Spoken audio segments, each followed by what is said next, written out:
I used to think nothing could hurt more than the pain of emergency surgery. I was wrong. While I lay in a hospital bed, recovering from a brutal accident that nearly took my legs, the one person I trusted the most, my wife, was betraying me in the worst way imaginable.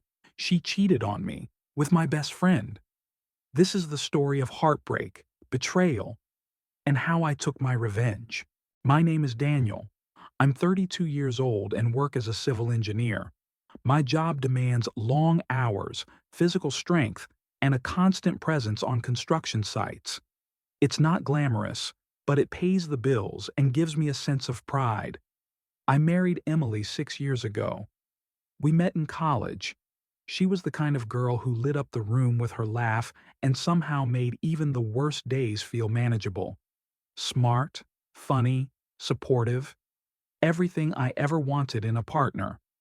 Our early years were beautiful. We rented a cozy little place in the suburbs, made dinner together every night, fought over who got to pick the movie, and spent lazy Sundays tangled in blankets. It wasn't flashy, but it was ours. A couple of years ago, we started trying for a baby. We got pregnant once, but Emily miscarried after 2 months. That loss changed her. She became quieter, more withdrawn. I could see the sadness in her eyes even when she smiled. But I stuck by her, always. I thought love meant being there through the dark parts too. Then there was Brian, my best friend since college. We were roommates back in the day, went through wild parties, heartbreaks, finals, everything. He was practically family. Brian would come over often, help around the house, even feed our cat when we were away. I trusted him with my life. I trusted both of them. But I had no idea. They would become the very people who would break me. The accident came out of nowhere. I was working on a site in the outskirts of town, just another day on the job. Then, out of the blue, a steel beam snapped loose from the crane above. It came crashing down on my legs before I even had time to react. The pain was indescribable. I remember screaming, the chaos, the blood, and then nothing. I woke up after a 5-hour surgery. The doctor said I was lucky. I hadn't lost my legs, but I'd need to stay in the hospital for at least 2 weeks, followed by months of physical therapy. Emily came to see me the first day.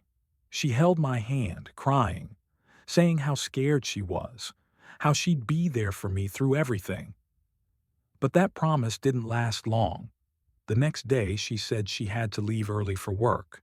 Then, she started showing up less and less, sometimes just for a few minutes. Other times, she didn't come at all, just sent a text through the nurse saying she was too tired or stuck late at the office. Then Brian showed up. He brought me snacks and said, "Don't worry, man. I'll look after Emily while you're in here." I smiled and thanked him. I had no idea. That was the moment everything started to fall apart. About a week after the surgery, something started to feel off. Emily became harder to reach. Her texts were shorter, her replies slower. When I called, she often claimed she was driving or too busy to talk. I tried not to overthink it.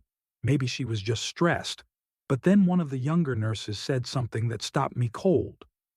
"I saw your wife here the other day, but she didn't come in. She was arguing with a guy in the hallway, and then they left together." I felt a knot in my stomach. I asked what the guy looked like. She hesitated and said, "Tall, brown hair. I think he said his name was Brian." Brian. That night, I started checking everything. I still had remote access to the home security cameras and the shared iPad Emily had brought to the hospital. That's when I found something chilling. A draft email. It read, "We can't keep doing this. He's going to suspect something soon. I feel guilty, but I don't want to lose you." The message was from Emily. It was addressed to Brian. I stared at the screen for what felt like hours. My heart didn't just break, it crumbled. I accessed the security cameras at home, There it was. 5 separate times, Brian had entered my house late at night, between 10 and 11 p.m.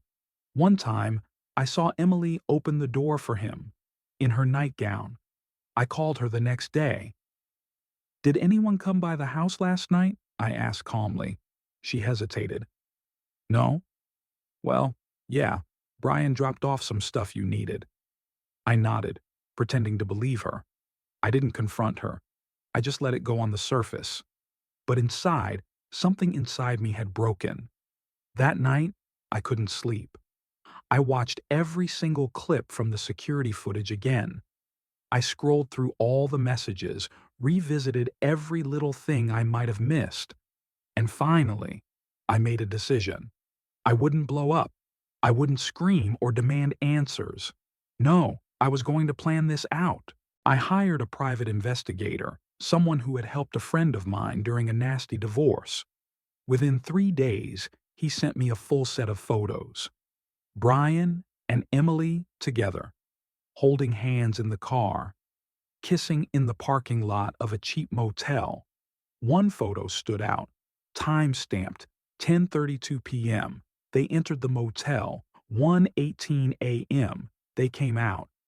I still didn't say a word. I remained calm, eerily calm. After I was discharged from the hospital, I acted as if nothing had happened. I thanked Brian for all his help. I hugged Emily and told her, "You've been amazing through all this." And then I started planning. I organized a small get-together at our house to celebrate my recovery. I invited Brian. I invited Emily. I invited a few close friends, people we both trusted. Before the party, I set up a hidden camera in the living room. I prepared the video footage from the security system. I had the photos from the private investigator ready to go. All I needed was the right moment. That evening, everyone gathered in the living room. The food was great. The drinks were flowing. Laughter filled the air. I sat between Brian and Emily, smiling like nothing was wrong. After a couple of drinks, I stood up and raised my glass. "There's something I want to share with everyone," I said. "Something about trust." I picked up the remote and turned on the TV. The room went silent as footage from our home security cameras started playing. There was Brian, arriving at my house late at night. There was Emily, opening the door for him in her nightgown. Then photos appeared. Brian and Emily kissing, entering a motel. Dead silence. Emily shot up, her voice trembling. "You've been spying on me." Brian kept his head down. He didn't say a word. I reached into a drawer and pulled out an envelope. I handed it to Emily. "Divorce papers, already prepared by my lawyer. You just need to sign." Then I turned to Brian. "As for you, we're done. I hope she was worth everything you're about to lose." No shouting, no drama, just truth and consequences. After that night, everything fell apart for them. Emily lost her job, not because I told anyone, but because her workplace had a strict code of conduct. Word got around. Her reputation took a hit. Brian's girlfriend left him. Our mutual friends stopped talking to him. Turns out betrayal doesn't go unnoticed for long.